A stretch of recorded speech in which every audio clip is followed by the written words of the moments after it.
ஏற்காட்டில் இளம்பெண் கொடூர கொலை.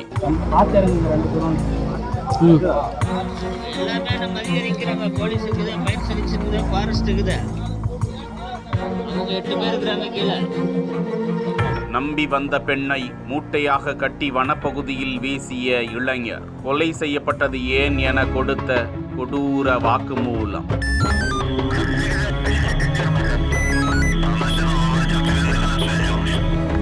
சேலம் ஏற்காடு அருகே மாரமங்கலம் மலை கிராமத்தை சேர்ந்த லாரி ஓட்டுநர் சண்முகம் என்பவரது மனைவி 24 வயதுடைய சுமதி. 2 வருடத்திற்கு முன்பு திருமணமான இந்த தம்பதிக்கு குழந்தைகள் இல்லை. இந்நிலையில் கடந்த 23ஆம் தேதி வெளியே சென்ற சுமதி வீடு திரும்பவில்லை. இது சம்பந்தமாக ஏற்காடு காவல் நிலையத்தில் புகார் கொடுக்கப்பட்டு பெண் தேடப்பட்டு வந்த நிலையில் மாரமங்கலம் அருகே உள்ள வனப்பகுதியில் அழுகிய நிலையில் 600 அடி பள்ளத்தில் மூட்டையில் கட்டி வீசப்பட்ட நிலையில் சுமதியின் உடல் கண்டெடுக்கப்பட்டது. தொடர்ந்து பிரேத பரிசோதனைக்கு அனுப்பி வைத்த போலீசார் சந்தேகத்திற்கிடமாக அவரோடு பழகி வந்ததாக அதே மாரமங்கலத்தை சேர்ந்த வெங்கடேஷ் என்ற இளைஞரை பிடித்து விசாரித்த போது அவர் உண்மையை கக்கினார். சுமதி என்பவரோடு பழகி வந்த நிலையில் வனப்பகுதிக்கு சுமதியை அழைத்து சென்று சந்தோஷமாக இருந்த நிலையில் அப்போது சுமதிக்கு போனில் அழைப்பு ஒன்று வர சந்தேகமடைந்து இருவருக்கும் தகராறு ஏற்பட்ட போது ஆத்திரமடைந்து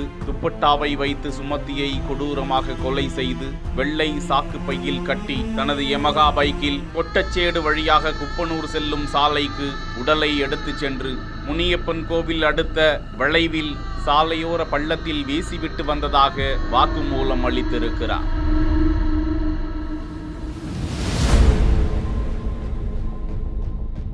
அதனை பதிவு செய்து ஏற்காடு பொறுப்பு ஆய்வாளர் பாலாஜி ரமணன், வனத்துறை அலுவலர் சிவகுமார், ஏற்காடு தீயணைப்புத் துறையினர் சுமதியின் உடலை எடுத்து பிரேத பரிசோதனைக்கு அனுப்பி வைத்ததோடு வெங்கடேஷை கைது செய்து விசாரித்து வருகிறார்கள்.